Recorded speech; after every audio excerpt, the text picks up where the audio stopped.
Hey everybody, it's Michael Fair from FilmFestivalCircuit.com, and today we're going to be talking about the Texas Short Film Festival Fall 2024, coming up for the first time at the Alamo Drafthouse, Stone Oak, on the north side of San Antonio, not far from where I am right now. We are happy to present not only great films, and we have film screenings that are starting at 7 p.m. of all genres, but if you'll join us in the theater from 6 to 7, we have an awards program. And then from 4 to 6, we have San Antonio Film Industry Networking. So everybody is invited, whether you're from the festival or you just from the public, you just want to come on down. There is no charge. You just come on down to the lobby of the Alamo Drafthouse. We'll shake hands, pass out some business cards, get to know each other, and connect with other filmmakers. It's a fun time. And trust me, this is a beautiful venue. So you want to come on down and make those connections. We're going to be celebrating in our awards program. We got a film that is an award finalist for the Best Mockumentary Film Award. Amado is here to talk about his film. How you doing, Amado? I'm good. How about yourself? I'm excellent. Well, why don't you tell us what's the name of your film? What is your film about? All right. We're presenting When the Music Died. It is a mockumentary. It's kind of, back in the 80s when I was growing up, every song had a saxophone solo. And then all of a sudden they were gone. So we kind of explore, what really happened there. All right. I'm asking myself that question right now. What did happen? You're dating yourself, Amado. You're dating yourself. Well, and this is I have to preface, this is probably maybe 99% factual. So there's that going in. Okay, in true mockumentary fashion. Well, I got to ask you. So, of all the things you could have written and done and produced, why did you want to do this concept? Well, a few years back, I joined a collective here in Austin to do comedy shorts. And so we were kind of throwing around ideas, and that, what happened to the saxophone.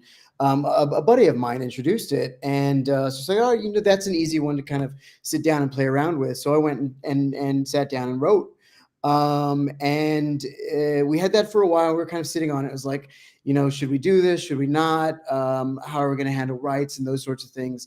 And eventually it was just like, this is one of the easier things to shoot technically because it's the mockumentary format. So we can kind of bring the hardware around, sit with person to person to person and break it up that way instead of trying to bring everybody in at once, which we were struggling with as a collective. So we'd filmed a couple of other things and it was like, all right, look, it's time. Let's do this one. Let's get it out. Let's get it in front of people and let's have some fun. And so that's where it came from. Okay. That's cool. So I do want to ask you what you're working on in the future. And if you can expand just a little bit talking about that comedy group as well, and just kind of let people know, what that is.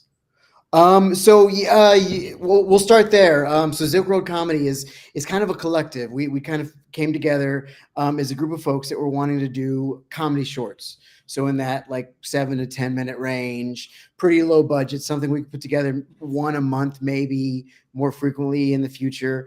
It's kind of gone up and down. We've had periods where we're really productive and some dry stretches kind of happens and something that's really not paid. But it was kind of an opportunity for the folks in the community to come together and, bring their skills, get together with folks at kind of that level and learn and do some things and have some fun.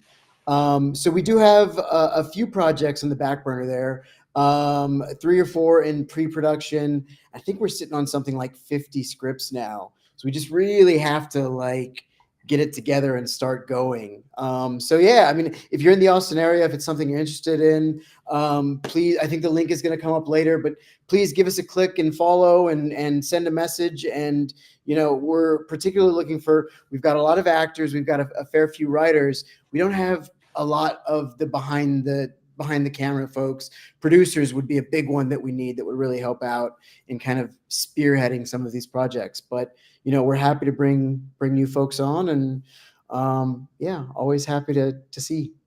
Exciting times. Well, I have a link to your Instagram in the description of this video. Is that a good way for people to get in touch with you? Yeah, the Instagram is a great way. Shoot a DM. There's a couple of group members attached to that, and we'll get it read and forwarded to the right people and, get you involved. All right. Good stuff, my man. Well, is there anything else you want to add before we go? I think we covered most of it. I do want to thank the San Antonio judges. If anybody's listening here, thanks for giving a watch. I'm glad you enjoyed it. We had a bunch of fun putting it together, and so we're very happy to get it out in front of other people and see kind of what audience reaction is, because I think this is one of those pieces that it was fun for me. It's fun going through the process, doing the editing, but I kind of want to be in a theater and see how other people respond to it. And this is a great opportunity for us. And so I'm so grateful to the folks in the San Antonio community, which San Antonio is home for me. So to be able to bring this home is such a great opportunity. I'm very excited. Well, I'm not sure if most of the judges knew that. I know that they laughed at your film, they loved your film, so it'll be a nice homecoming for you. We can't wait to put it on the screen at Alamo Drafthouse and hear the laughter from the crowd. So thank you so much for your time today, Amado. Thank you as well. Have a good one. And you as well. Thank you.